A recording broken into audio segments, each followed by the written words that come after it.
Some years did not just end badly, they nearly ended everything. A parade spread death through open air. An eruption 8 times the size of Krakatoa buried a kingdom, and Europe never learned its name. And in 1 year, the sun rose pale, crops failed, and for 18 months, almost nobody could explain why the light itself had changed.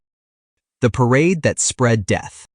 On September 28, 1918, you stand shoulder to shoulder with 200,000 people crowding Broad Street in Philadelphia for a Liberty Loan War Bond parade. The city's public health director, Wilmer Cruson, let the parade go ahead even as doctors warned him that influenza was already spreading through nearby military bases. 3 days later, every bed in the city's 31 hospitals is full, undertakers run out of coffins, and the city presses streetcars into service to carry the dead. Doctors had never seen a flu season like it. The virus killed young, healthy adults in their 20s and 30s, almost as often as it killed the old, a pattern still studied today. Many families now keep an old photograph from those years. A grandparent or great-grandparent standing in one of the gauze masks nobody in America had worn before. By the time it burned out in 1919, it had circled the entire planet, and researchers now estimate it killed somewhere between 50 and 100 million people worldwide, more than had died in the whole First World War that had just ended. Philadelphia alone lost more than 12,000 people in a single month. Boccaccio's Florence. The writer Giovanni Boccaccio was living in Florence in 1348 when the plague turned him into one of its only eyewitnesses. Genoese trading ships had carried the disease from the Black Sea into Sicily the year before, and by spring it reached Florence, then one of the largest cities in Europe. Boccaccio described neighbors abandoning neighbors, the sick left to die alone in locked houses, and processions of flagellants marching through the streets whipping themselves in hope of mercy. He framed his book, The Decameron, around 10 young Florentines who flee the dying city and pass the time telling stories to each other. The disease did not spare rank or wealth. Florence's own chroniclers claimed the city buried somewhere close to half its population within a single year, part of a continent-wide toll now put at roughly a third of Europe over the years that followed. What is certain is that labor grew scarce almost overnight. Wages rose sharply for the survivors, and a social order built on serfdom never fully recovered. Smallpox takes Tenochtitlan. What kills an empire that has already survived an invasion? In the Aztec capital of Tenochtitlan in 1520, the answer arrived without warning, carried by a single infected soldier in the army of Panfilo de Narvaez. Smallpox had never touched the Americas before, and no one there carried any resistance to it. The disease swept through the city while Hernan Cortés and his allies regrouped just outside its walls, waiting. Cuitlahuac, who became emperor only after the death of Moctezuma II, ruled for roughly 80 days before smallpox killed him too, leaving the city to face the coming siege under a new, untested ruler. Entire households died together, too weak in the end to bury one another, and survivors later described the dead lying in doorways for days because there was no one left standing to move them. Scholars have never agreed on a single death toll for the epidemic that followed across Mexico, but even the lowest published estimates put it at several million dead within a decade, a wave of death that outpaced anything Cortez's soldiers achieved with weapons. The Plague of the Legions.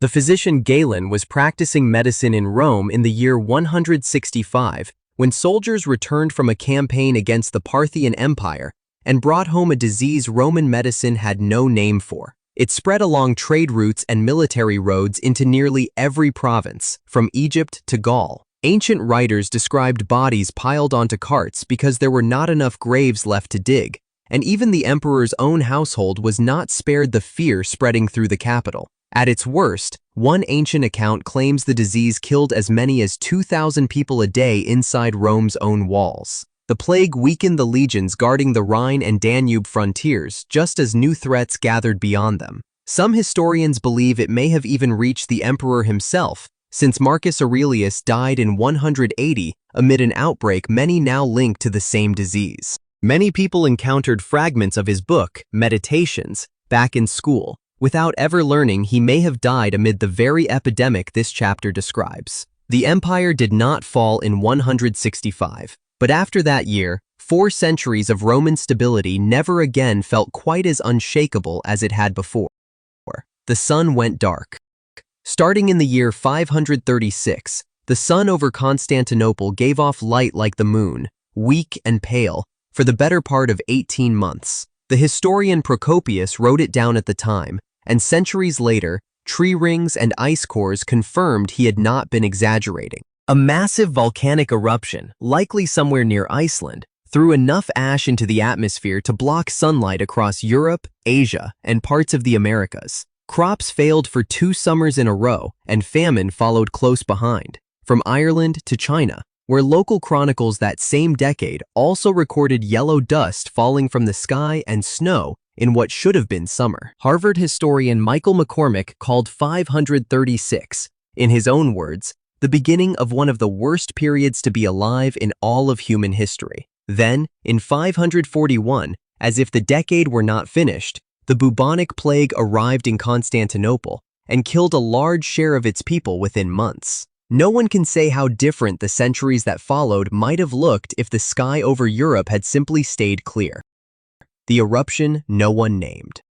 Deep inside a volcano on the island of Lombok, in what is now Indonesia, geologist Frank Levine and his team traced ash and pumice back to an eruption in 1257 so massive it dwarfed anything in written European history. Yet for centuries, almost no one outside the region knew it had happened. Local chronicles describe a kingdom called Pamatan, buried beneath the ash, its exact location still not confirmed by archaeologists today. By Levine's own estimate, the eruption released roughly 8 times more material than the much more famous Krakatoa blast 6 centuries later. Yet almost nobody outside Southeast Asia has ever heard its name. The debris it threw skyward circled the entire globe and cooled the planet for years afterward. In London the following spring, the chronicler Matthew Paris described endless rain, failed harvests, and thousands of the poor dying of hunger in the streets, with mass graves later excavated near the city holding thousands of bodies.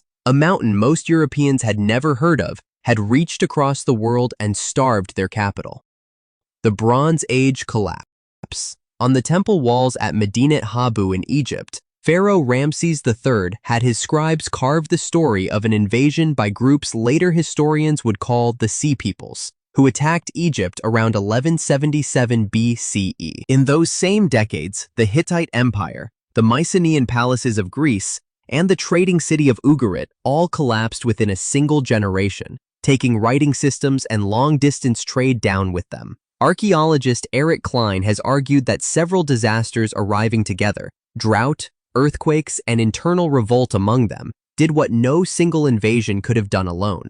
Bronze itself, the material that gave the entire age its name, depended on tin routes stretching as far as modern Afghanistan, and when raiders and famine cut those routes, the technology holding the whole system together went with them. Ugarit's last king wrote a desperate letter begging for ships and grain that never arrived in time. Even Ramses III, who claimed victory over the invaders, did not escape the chaos of his age. Forensic evidence from his mummy later showed his throat had been cut, confirming a palace conspiracy recorded on an ancient papyrus. To this day, nobody has firmly identified who the Sea Peoples actually were or where they came from.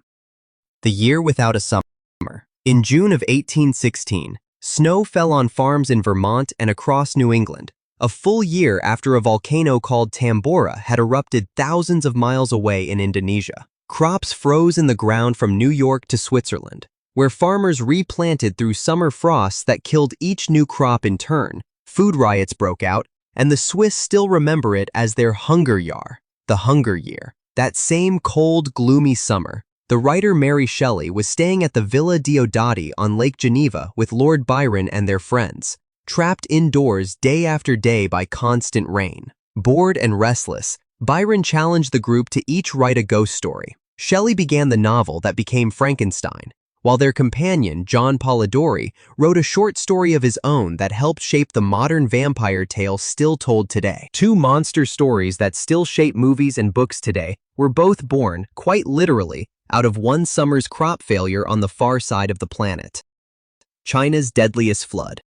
Along the Yangtze and Huai rivers in the summer of 1931, after months of heavy rain and melting mountain snow, the water rose past every flood marker anyone alive had ever seen. The city of Wuhan sat partly underwater for months, and refugees crowded onto rooftops and makeshift rafts waiting for rescue that often never came. Dikes built to hold back the rivers for generations gave way one after another, and the flooding submerged an area roughly the size of England. John Earl Baker, the American engineer who ran China's National Flood Relief Commission, reported refugee camps stretching for miles along the riverbanks, still not fully drained months into the following winter. Disease, starvation, and drowning followed the water into towns and farmland across central China, faster than the government of the day could respond. Researchers have never settled on one final number, and published totals still run anywhere from 1 million to as high as 4 million dead,